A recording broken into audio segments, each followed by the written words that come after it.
காளிய மர்தனம். யமுனை நதியில் ஆழமான மடு ஒன்று இருந்தது. அங்கு 101 தலை கொண்ட காளியன் என்ற நாகம் தன் குடும்பத்தோடு வசித்து வந்தது. அந்த இடத்தில் யமுனையின் நீர் கொதித்து கொண்டிருக்கும் அளவு காளியன் விஷமுள்ள ஒரு நாகம். விஷத்தின் ஆவி காரணமாக அந்த பக்கமாக மேலே பறந்து சென்ற பட்சிகள் கூட இறந்து விழுந்து வந்தன. கடலிலுள்ள ரமணகத் தீவு நாகர்களின் வாழிடம் ஆகும். முதலில் காளியனும் அங்குதான் வசித்து வந்தான். அவன் தனது விஷத்தின் ஆணவத்தால் முதலில் கருடனுடன் சண்டையிட்டான். பின்னர் கருடன் அவனை தன் சிறகால் அடித்ததும் உயிரை காப்பாற்றிக் கொள்வதற்காக யமுனைக்கு ஓடி வந்து விட்டான். முதலில் சௌபரி என்னும் முனிவர் யமுனையின் அந்த இடத்தில் தவம் செய்து கொண்டிருந்தார். அவர் அந்த இடத்தில் கருடன் யாரையாவது கொன்றால் அவனுக்கு மரணம் நிகழ்ந்துவிடும் என்று சாபம் கொடுத்து விட்டார். அதனால் காளியனுக்கு அங்கு கருடனின் பயம் இல்லாமல் இருந்தது. ஒரு நாள் காட்டில் பசுக்களை மேய்க்கும் பொழுது 1000 சிறுவர்களுக்கு தாகம் உண்டாயிற்று. மறந்து போய் தவறுதலாக அந்த சிறுவர்களும் பசுக்களும் கூட காளியன் வாழுமிடத்திலேயே யமுனையின் நீரை பருகிவிட்டனர். விஷமுள்ள நீரை குடித்துவிட்டதால் எல்லா பசுக்களும் கோப பாலகர்களும் அந்த வினாடியே பூமியில் விழுந்தனர், இறந்தும் விட்டனர்.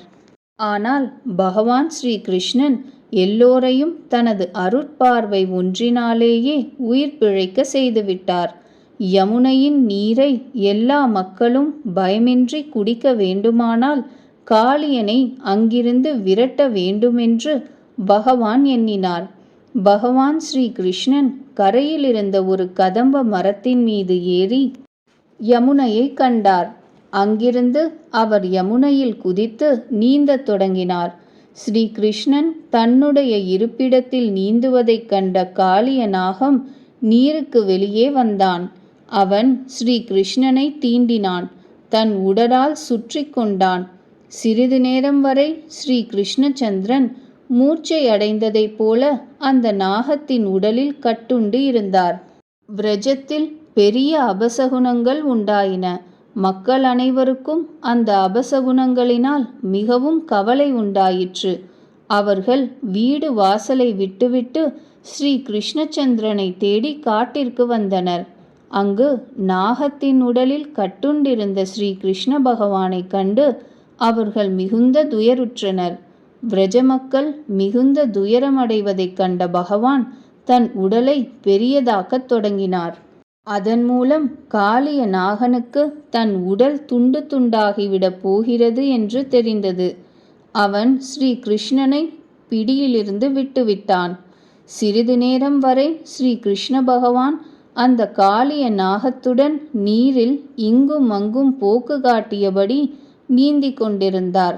பிறகு அவனது ஒரு தலையை கையால் பிடித்து கொண்டு சட்டென்று குதித்து அந்த தலையின் மீது ஏறி நின்று கொண்டார். பகவான் எழும்பி குதித்து நாகத்தின் தலைகளின் மீது நடனமாடத் தொடங்கினார். அவரை தீண்டுவதற்காக பாம்பு தனது எந்த தலையை தூக்கியதோ அதன் மீதே கால்களை தூக்கி போட்டு அழுத்தி குதித்து வந்தார். காளிய நாகத்தின் படங்கள் கிழிந்த துணி போல் ஆயின. அவற்றிலிருந்து இரத்தம் பெருக்கெடுத்து ஓடத் தொடங்கியது. அந்த பயங்கர நாகம் இறந்துவிடும் போல் ஆயிற்று. காளிய நாகத்தின் மனைவியர் தம் கணவர் இறந்து விடுவாரோ என்று பயந்து ஸ்ரீ கிருஷ்ணனை துதிக்கத் தொடங்கினர். பகவான் ஸ்ரீ கிருஷ்ணன் நாகத்தின் தலை மீதிருந்து நீரில் குதித்தார். அவர் நாகத்திற்கு அது தன் குடும்பத்தோடு யமுனையை விட்டுவிட்டு கடலுக்கு சென்றுவிட வேண்டுமென்று ஆணையிட்டார். அந்த நாகம் பகவானின் ஆணையை ஏற்று கடலுக்கு சென்றுவிட்டது. யமுனையின் நீர் விஷமற்று தூய்மையாகிவிட்டது. பகவான் ஸ்ரீ கிருஷ்ணன் யமுனையிலிருந்து வெளிவந்த போது இருளாகிவிட்டது. ஆகையினால் அன்று விரஜ மக்கள் அனைவரும் அங்கேயே அருகிலிருந்த காட்டில் தூங்கிவிட்டனர். இரவில் காட்டில் 4 புறமும் காட்டுத்தீ சூழ்ந்து கொண்டு விட்டது. தூக்கத்திலிருந்து விழித்த விரஜ மக்கள் பயந்து விட்டனர். பகவானிடம் உயிரை காக்குமாறு பிரார்த்தனை செய்ய தொடங்கினார்கள். ஸ்ரீ கிருஷ்ண பகவான் எல்லோரையும் கண்களை மூடிக்கொள்ளும்படி கூறினார். எல்லோரும் கண்களை மூடிக்கொண்டதும் ஸ்ரீ கிருஷ்ணச்சந்திரன் அக்னியை தன் வாயால் குடித்துவிட்டார்.